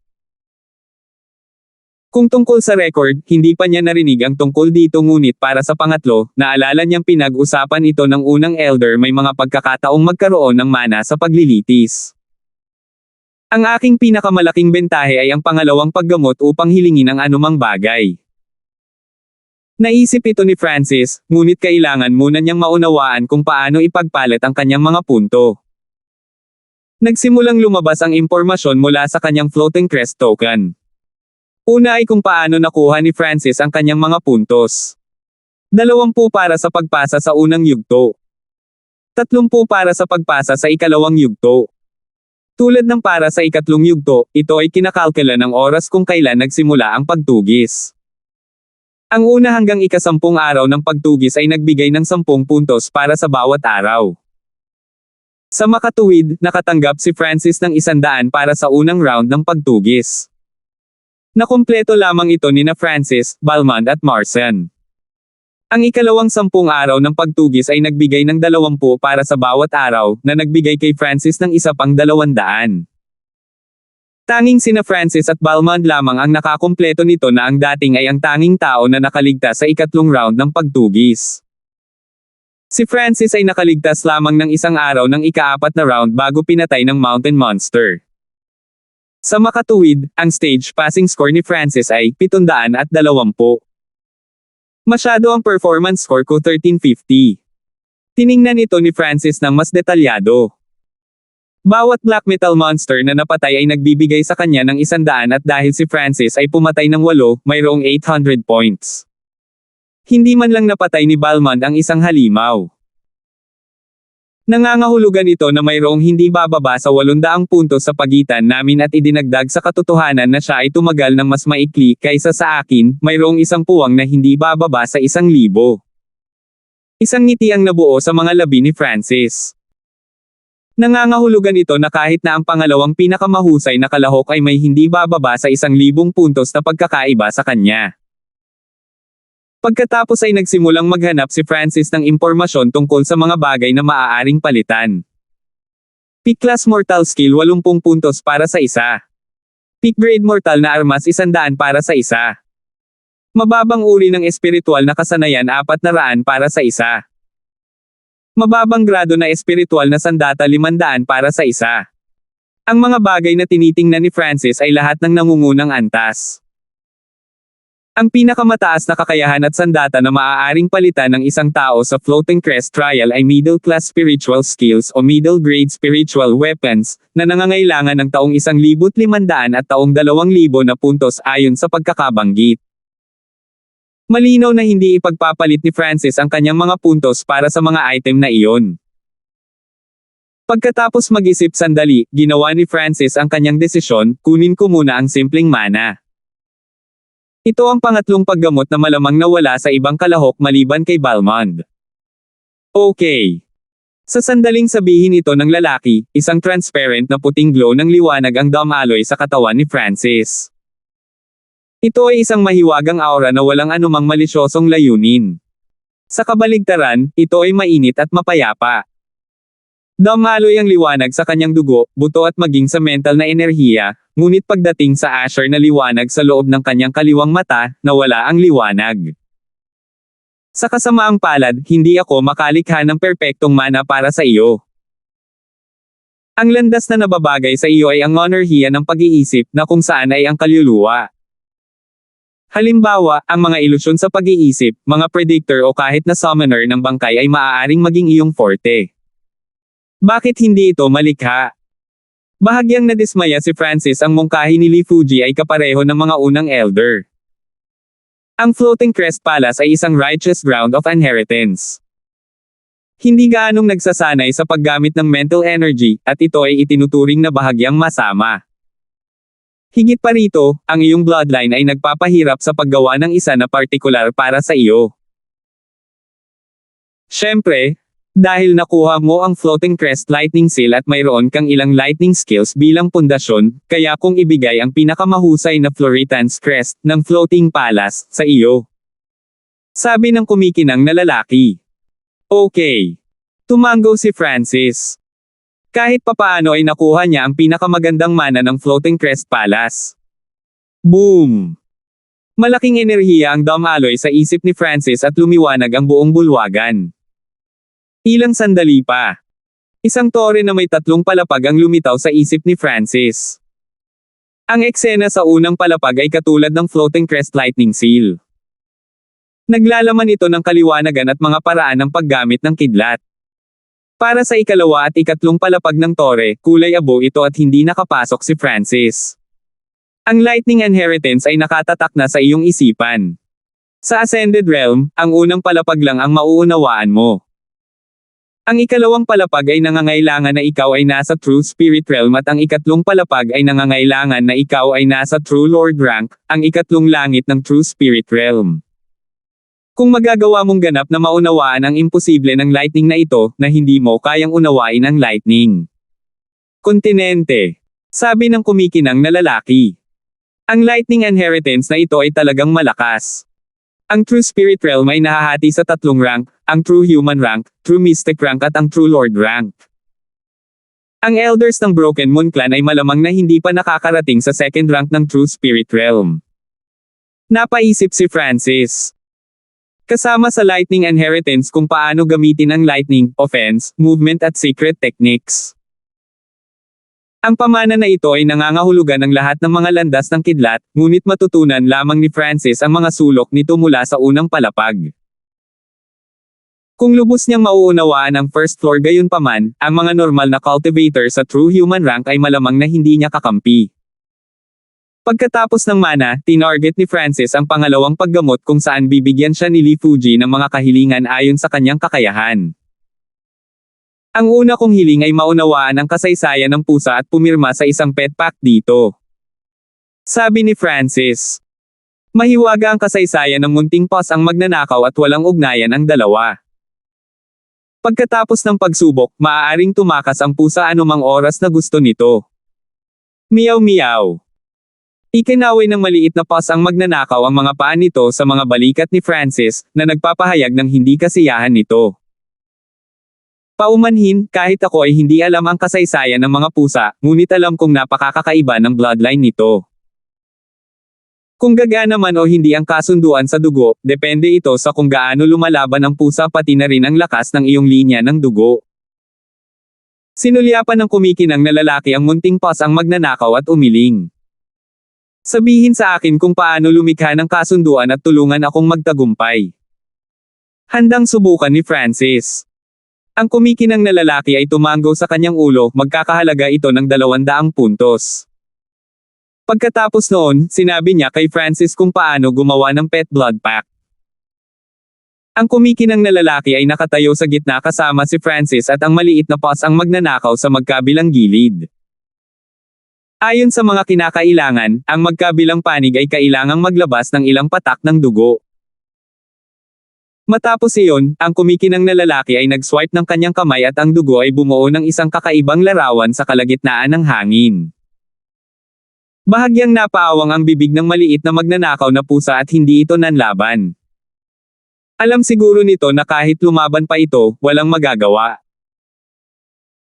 Ang larawan ng dugo ay nabuo sa pagitan ni Francis at ng maliit na pos ang magnanakaw at habang iwinawagayway ng lalaki ang kanyang mga kamay, isang misteryosong alon ang Dom Alloy mula sa larawan papunta sa katawan ni Francis at sa katawan ng mga pusa.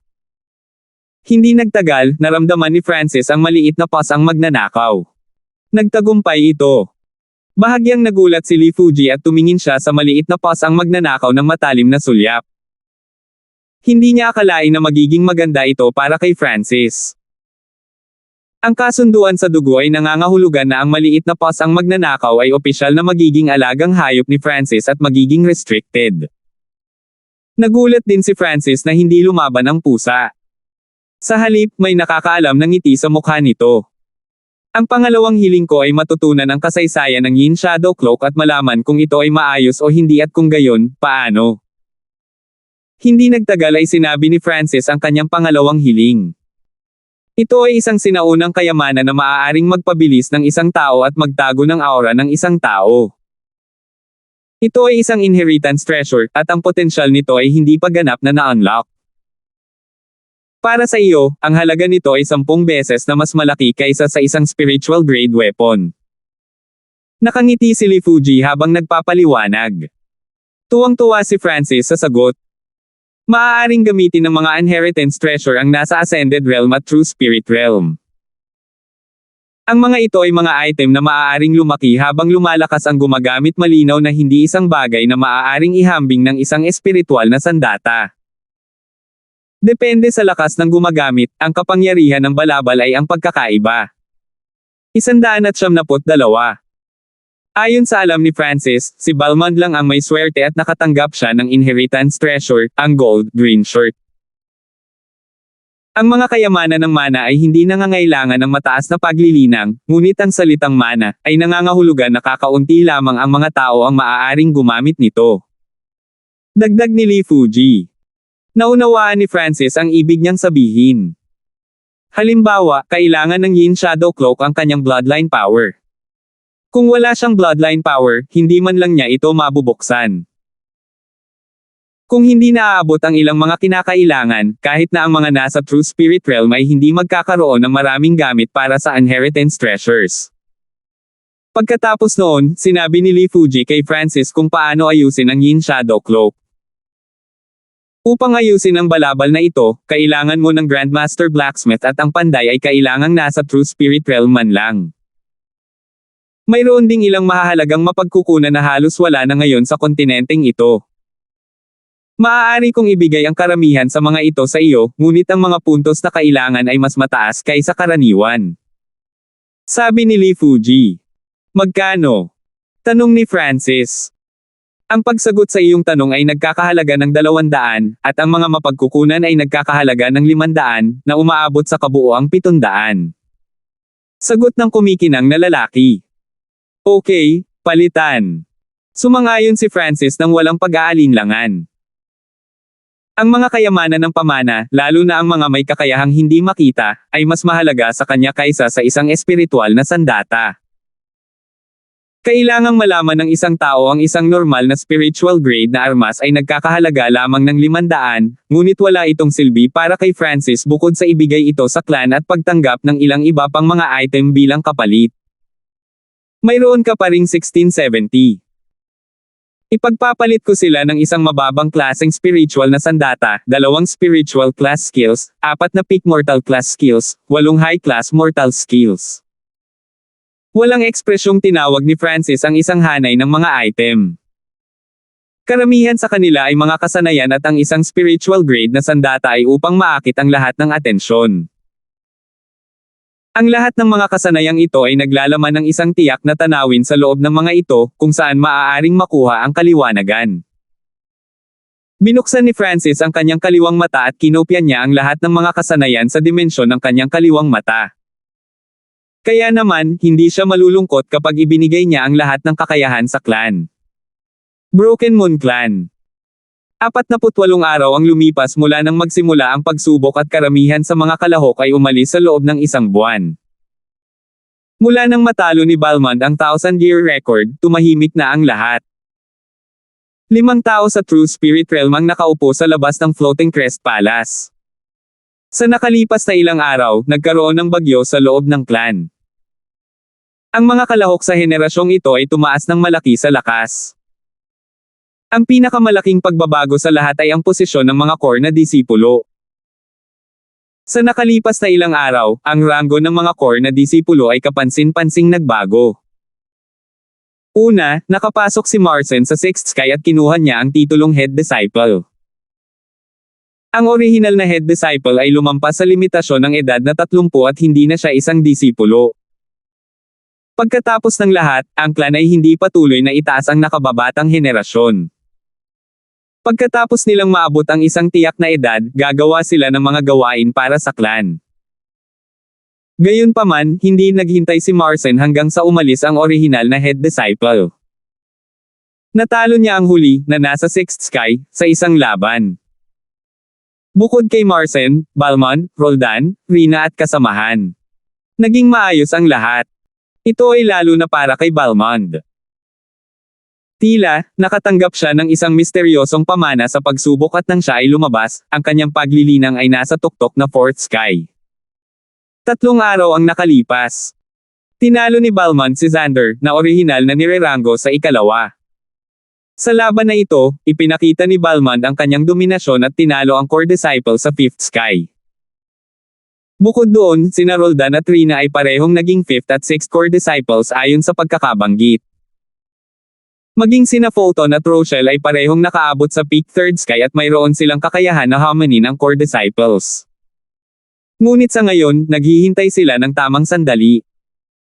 Bagamat ang mga posisyon ng mga core na disipulo ay palaging magbabago ng bahagya pagkatapos ng pagsubok, bihira pa rin na makita ang napakaraming lugar ng mga core na disipulo na nagbabago. Higit pa rito, si Francis, ang baliw na taong nauna at nagsanay ng Lightning Wind Palm, ay hindi pa rin nakakalabas. May isip na ang 10 posisyon ng core disciples ay magbabago pa sa darating na buwan. Ang buong bagay ay nahulog sa mga mata ng mataas na awtoridad ng clan. Ang mga elder at clan master ay lahat ay masaya na ang kompetisyon sa loob ng panloob ng mga disipulo ay napakahigpit. Ito ay magtutulak sa buong nakababatang henerasyon. Entrance ng Floating Crest Palace. Nakikita ng clan master at elders ang mga away sa pagitan ng mga disipulo sa Central Division sa ibaba. Ang Floating Crest Trial sa pagkakataong ito ay maaaring itulak ang Broken Moon Clan sa isang bagong antas. Isang makulay na liwanag ang kumislap sa mga mata ng clan masters. Ang mga elder ay tumanggo lahat at sila ay may mataas na inaasahan para sa kanilang mga alagad. Sa nakalipas na 1,000 taon, ang aking Broken Moon Clan ay palaging nasa huling pwesto o pangalawa sa huli sa 13 Clan Alliance event. Magsisimula ang kompetisyon ng Alliance sa loob ng kalahating taon at inaasahan kong ipakita ng mga disipulong ito ang kanilang mga kakayahan sa mas malaking yugtong iyon. Ang Broken Moon Clan Master ay maaaring isang babae ngunit ang kanyang mga salita ay puno ng layunin ng labanan. Ang mga henyo ay talagang parang mga ulap sa Alliance event.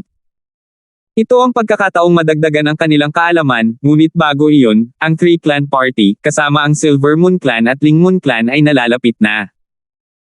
Napangiti ng mahina ang unang elder. Matapos banggitin ang 3 Clan Party, bahagyang nagbago ang ekspresyon ng isa pang elder. Ito ay malinaw na sila ay nagbigay ng ilang kahalagahan dito. Ang 3 Clan Party ay nasa pagitan ng Ling Moon Clan, Silver Moon Clan at Broken Moon Clan. Kung mag-iingat ang isa, masasabi nilang lahat ng 3 clan na ito ay may buwan sa kanilang mga pangalan. Sa isang mahabang panahon, ang 3 clans na ito ay kabilang sa iisang sekta ngunit dahil sa magkaibang dahilan, ang sect ay nahati sa 3 clans na kung saan ay ang Ling Moon Clan, Silver Moon Clan at Broken Moon Clan ayon sa pagkakabanggit. Hanggang ngayon, nanatili pa rin ang ugnayan ng 3 clan at magkapit-bahay sila. Maraming beses, magkasama silang nakipag-alyansa para harapin ang mas malalakas na kalaban. Siyempre, habang sila ay nasa parehong alyansa, ang 3 clans ay mayroon pa ring kompetisyon sa kanila. Kada 5 taon, magkakaroon ng 3 Clan Party, at ito ang kanilang laban. Ang Ling Moon Clan ay nagpadala ng imbitasyon kalahating buwan na ang nakalipas na nagsasabing ang 3 Clan Party ay gaganapin isang buwan mula ngayon. Sa pagkakataong ito, bibigyan natin sila ng sorpresa. Kumpiyansa na sabi ng Clan Master. Kapag binanggit ang 3 Clan Party, ang Clan Master at First Elder ay magkakasalubong ang kilay. Ito ay dahil ang iba pang 2 clans ay nirerango sa ika-4 at ika-7 sa 13 clan ayon sa pagkakabanggit, ibig sabihin ay mas malakas sila kaysa sa Broken Moon Clan sa pamamagitan ng hindi lamang kaunti. Ang Broken Moon Clan ay huling darating sa bawat oras at ang Clan Master at ang Elder ay mapapahiya at madepress. Sana sa pagkakataong ito, babalikan natin ang mga pagkatalo o kung hindi ay hindi ko na makikilala ang mga matandang bastard na iyon. Nagpalitan ng tingin at ngumiti ang mga elder. Gaya ng nananaginip ang mga elder. Weng! Isang liwanag ang kumislap sa pasukan ng Floating Crest Palace. Isang azure hair na kabataan ang lumitaw. Nakalabas na rin ako sa wakas. Nagpakawala ng hininga si Francis na may maputlang mukha.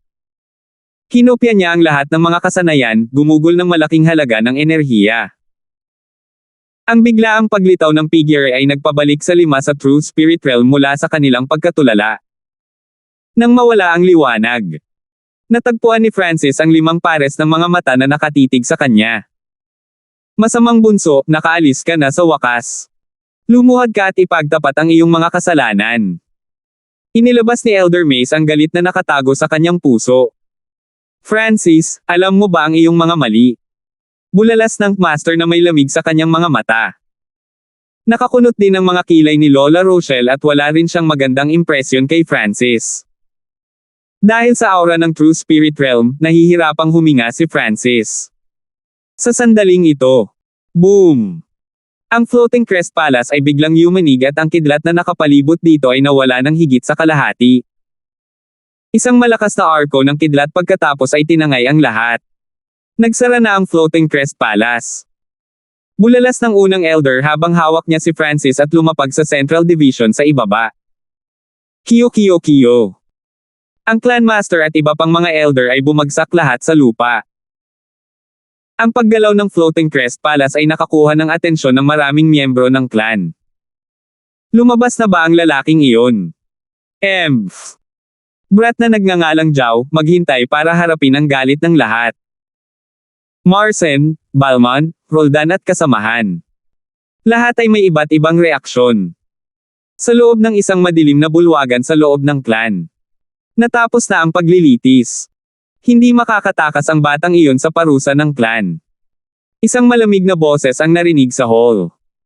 Sa maikling panahon, ang buong clan ay nabalisa. Maraming figure ang napunta sa Central Division. Roldan, Hubert, Yuan Hao at kasamahan. Lahat sila ay tumatawag upang parusahan si Francis. Francis! Ikaw ay masamang bastard. Niloko mo ako at ninakaw ang aking mga samsam sa digmaan. Napakadilim ng mukha ni Roldan at parang gustong pira-piraso ng una si Francis. Francis, paano mo ako sipain sa bangin sa paglilitis? Ang aking master ay ang Regulations Elder, hindi kanya patatawarin. Napaungol si Hubert. Kung hindi dahil may mga naroroon ang Elder, malamang nasisingilan na niya at nakipag-away kay Francis. Woo! Brother Hanford. Hindi ako makapaniwala na ikaw ang ganoong klase ng tao. Isa lang ang may pagkakataon na makapasok sa Floating Crest Trial sa buong buhay nila. Kung hindi mo ako sinipa sa kailaliman, baka matulad ako kay Brother Bay at makatanggap ng isang uri ng mana. Ang mukha ng sanggol ni Yuan Hao ay puno ng kadalisayan. Hindi ako makapaniwala na may mga ganyang tao sa clan natin. Ang ilan sa mga babaeng disipulo ay hindi napigil ang makiramay. Miyaw miyaw.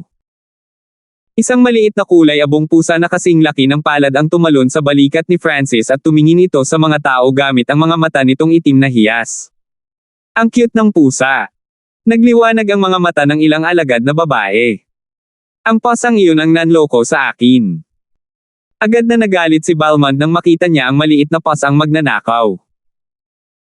Sa puntong ito, ang lahat ay nagkagulo habang ang karamihan ay nanawagan na si Francis ay maparusahan. Nagsalubong ang mga kilay ni Francis, lahat ng mga taong ito ay minumura siya. Sa pagiging nangungunang kalahok ng paglilitis, tatayo na lang ba siya? Isang grupo ng mga retards. Malamig na bulalas ni Francis na kasing lakas ng kulog. Ano? Nataranta ang mga ekspresyon ng mga alagad. Hindi nila akalain na ang taong ito ay magiging mayabang sa publiko. Huwag gumamit ng anumang mga dahilan upang pagtakpan ang iyong kawalang silbi. Kung mayroon kang lakas, ang unang lugar ay hindi ako. Mayabang na sabi ni Francis habang pinagmamasdan ang mga tao na may matalas na mata. Malamig ang kanyang naisip sa kanyang puso, mula noong sinaunang panahon hanggang ngayon, ang mga nanalo lamang ang sumulat ng kasaysayan. Sino ang unang dumating? Ako. Hindi kayo mga clown. Ikaw. Ang mga disipulo ay agad na hindi nakaimik. Salamat po at sinamahan ninyo ako, ingat lagi mga master.